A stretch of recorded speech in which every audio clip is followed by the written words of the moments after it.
that is what was pouring into Michael's bedroom, okay?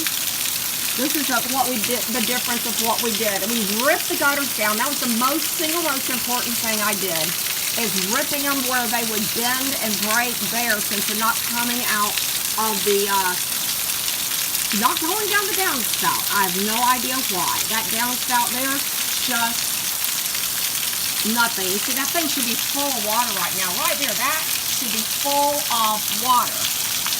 But it's not. I don't know why. It's just absolutely just crazy. That downspout and this does not work. This is what I did. I was trying to tell you about, Kathy, is, wow, you can't see a darn thing. I wonder if I can get out here without getting too wet.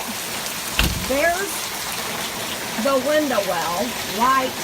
Wow. I don't know why there's no white under there, but there ain't no white. But that's, okay, that is it. You can see barely that there's, this is what filled up, though, yesterday. I don't know why it won't let you do this, why there's no light. Dang, stink. Oh, well, I'm actually too far in. No wonder. That's part of it. But there, and there behind it, you see that wall behind it was full, and all that was going over there. But the window shed is actually working real well, and that's my bedroom door. And that I got out of the attic. The mattress I got out of the attic by myself. I had to get out of a trapped-in attic because I had no help. And then there is the other door. And it's doing really well right now. We've got none pouring here, so if that ever happens again, rule number one, get the gutters diverted where they need to be.